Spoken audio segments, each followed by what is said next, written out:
Assalamu alaikum students and welcome to the next lecture of computer programming using C++. In today's lecture, we are going to discuss our next topic or chapter which is entitled as loops. Dear student, आज तक हम लोगों ने जो programming की है ये इससे पहले अभी तक हम जितनी प्रोग्रामिंग करते आए हैं उन प्रोग्रामिंग को अभी तक हम लोगों ने डिफरेंट स्टाइल्स में हम लोग कन्वर्ट करते हैं। लाइक हमने सबसे पहले प्रोग्रामिंग का जो फ्लो देखा था इट वाज सिक्वेंशियल, मतलब प्रोग्राम के अंदर अगर 20 लाइंस हैं तो 20 लाइन एक एक करके एग्जीक्यूट होती थी और एक के बाद दूसरी, दूसरी के बाद तीसरी लाइन एग्जीक्यूट होती थी। इसके बाद हम लोगों ने नेक्स्ट टाइप जो हम लोगों ने अडॉप्ट किया था वो था सिलेक्शन। लाइक डिसीजन मेकिंग में हम लोगों ने चेक किया कि it is not necessary that to execute each and every step in our program. वो डिपेंड करता था किसी कंडीशन के ऊपर कि अगर कोई कंडीशन ट्रू होती तो एक ब्लॉक ऑफ कोड एग्जीक्यूट होता था और कुछ पोर्शन हमारा स्किप हो जाता था। इस तरह फॉल्स होने पर कुछ और ब्लॉक ऑफ कोड एग्जीक्यूट होता था, कुछ ब्लॉक हमारे पास स्किप हो जाता था।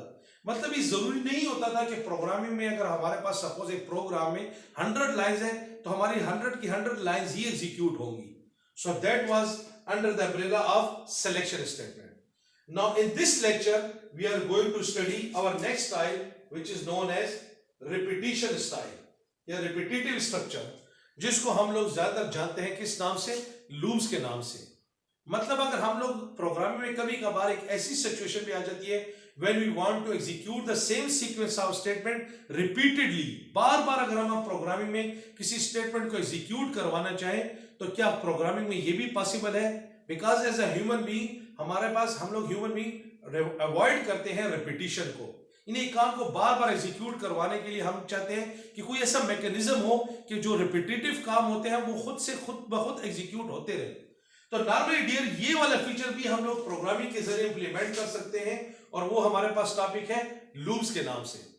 लूप हमारे पास अगर कोई डिफाइन करना चाहे तो लूप को हम लोग कैसे डिफाइन करते हैं कि इट इज अ मैकेनिज्म, एक ऐसी टेक्निक का नाम है that enables you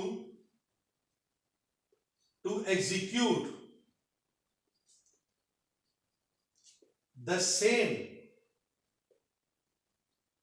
sequence of statements repeatedly until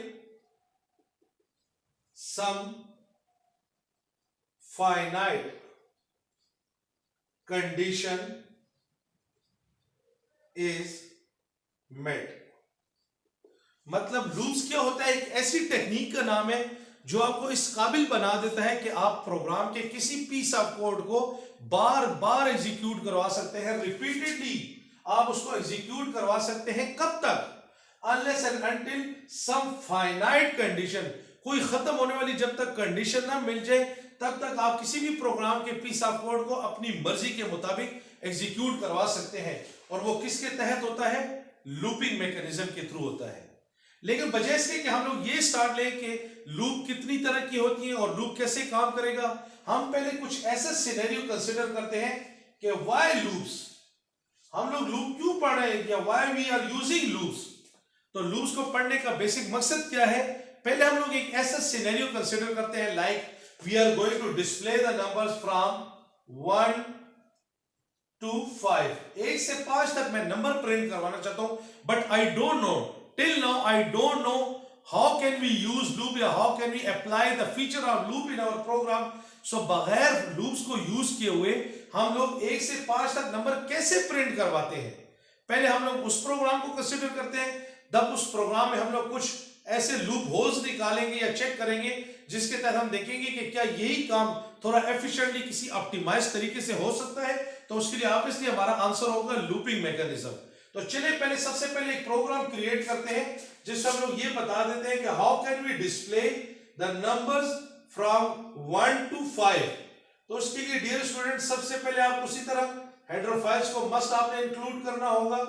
like we are including the two header files, one is iostream and the second one is conio.h, and after that we are defining the main function।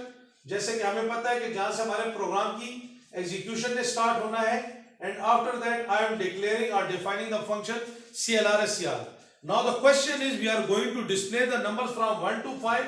तो चूंकि number integers है, so first of all we are going to declare the data type int और एक variable use कर लेते हैं से I के नाम से और उसको इनिशियली वैल्यू असाइन कर देते हैं 1, क्योंकि हमने स्टार्ट कहां से लेना है, 1 से लेना है. Now we have to display the number from 1 to 5. तो सबसे पहले चूंकि I को वैल्यू 1 असाइन कर दिए, so without wasting our time हम लोग सिंपली क्या कर देते हैं, I को डिस्प्ले करवा देते हैं. After that I am using the feature of AND, ताकि स्क्रीन के ऊपर जब एक नंबर प्रिंट हो जाए तो उसके बाद नेक्स्ट नंबर जो है न्यू लाइन पर प्रिंट हो, तो उसके लिए हम लोग ज्यादातर AND का ये /n का सहारा लेते हैं. एंड लाइन ये /n both have the same impact, दोनों एक ही तरह से काम करते हैं.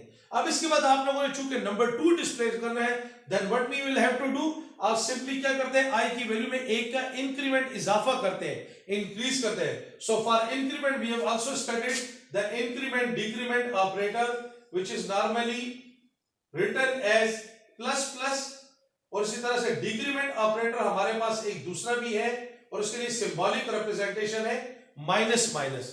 नाउ अब I की वैल्यू को जब 2 करना है, so simply type I plus plus, so the I value of I will be increase, so now it becomes 2, और इसके बाद वो सिंपली क्या कर देगा, स्क्रीन पर उसको भी शो करवा देगा. वही लाइन लिख लिया. Now to make it 3, once again repeat the same step like I plus plus and then display the value by using the cout statement, so it will show the third value as well, which is 3. Now to make it 4, simply repeat the same procedure. तो हम उसके लिए फिर लिख देंगे cout I और फिर इसको वैल्यू को एंड कर देंगे. इसी तरह टू मेक इट 5, फाइनली हम लोग I प्लस प्लस लिखकर स्क्रीन पर उसको क्या कर देंगे, शो कर देंगे by using cout statement. And after that simply program को हम लोग क्या कर देंगे, एंड कर देंगे. नाउ इस प्रोग्राम में ऐसे कोई इतनी लॉजिक यूज नहीं हुई, लेकिन असल जो इसमें पॉइंट हम लोगों ने जो इसमें हाईलाइट करना वो क्या है, just to display numbers from 1 to 5, 1 से 5 तक नंबर प्रिंट करने, तो उसके लिए हम लोगों ने कितनी स्टेटमेंट लिखी, 1 2 3 4 5 6 7 8 9 10. Just to display 5 numbers we have to written 10 different statement. Now assume करें कि suppose if someone says that कि हम लोगों को आपको क्या करना है, 10 की बजाय 1000 नंबर शो करने हैं, and if you don't know the feature or the use of loops, then what you will have to do, आपको 2000 लाइनें लिखनी होगी. For just to display number from 1 to 1000 आपको 2000 लाइन लिखनी पड़ेगी. So it means एक और पॉइंट आपने ये भी नोट किया होगा कि हर एक लाइन में सेम सीक्वेंस और सेम स्टेप रिपीट हो रहे हैं, कि लाइक एक वैल्यू स्क्रीन पर पहले हम लोग असाइन कर रहे हैं, फिर उसके बाद उस वैल्यू को शो करवा रहे हैं, फिर इंक्रीमेंट कर रहे हैं, फिर शो करवा रहे हैं, फिर इंक्रीमेंट कर रहे हैं, फिर शो करवा रहे हैं. Same sequence of statements repeat हो रही हैं. तो यहां पर हम लोग कहते हैं कि अगर हम लोगों ने 5 नंबर्स को लिखने के लिए 10 लाइनें लिखनी पड़ेगी, it means time for writing a program will be increased. तो एक प्रोग्रामर के लिए जो सबसे मेन चीज होती है प्रोग्रामिंग में, कि time for writing a program जितना कम होगा उतना एफिशिएंटली आपकी प्रोग्रामिंग एग्जीक्यूट भी होगी और उतना प्रोग्राम एफिशिएंट समझा जाएगा. So at this stage we need a mechanism. हमें एक ऐसा मैकेनिज्म चाहिए जिसके थ्रू क्या कर सके हम लोग, to repeat such type of same sequence of statement. इन सेम सीक्वेंस ऑफ स्टेटमेंट को रिपीट करने के लिए कोई ऐसी टेक्निक होनी चाहिए जिसमें हमारे पास नंबर ऑफ स्टेटमेंट कम से कम हो. तो खुदा करे बाकी चाहे आप लोग 5 नंबर्स प्रिंट करवाना चाहे कि 1000 नंबर प्रिंट करवाना चाहे, आपको नंबर ऑफ लाइंस को इंक्रीज ना करना पड़े, जस्ट आपको थोड़ी सी एडिटिंग करनी पड़े, मॉडिफाई करना पड़े अपने सोर्स कोड को, और वही काम जो आपकी हंड्रेड्स ऑफ लाइन में काम करेगा, वही काम आपकी सिर्फ 1 या 2 लाइनें एग्जीक्यूट करेंगी. सो डियर, उस लिहाज से अगर आप चेक करें तो हमारे पास जो लूप है वो हमारे इन कामों के लिए बहुत अच्छा है, जिसमें हम लोग सेम सीक्वेंस ऑफ स्टेटमेंट्स को बार बार रिपीट करना चाहें तो हम लोग ऐसे पर्पस के लिए ज्यादातर किसका सहारा लेते हैं, लूप्स का सहारा लेते हैं. ठीक है स्टूडेंट. सो चलिए अब जाके चेक करते हैं कि लूप में हमारे पास कितनी टाइप्स होती हैं, लूप में जो टाइप्स हैं कौन सी टाइप किस मकसद के लिए यूज की जाती है. तो हम लोग उनको अब स्टडी करेंगे in the next class. Thank you so much.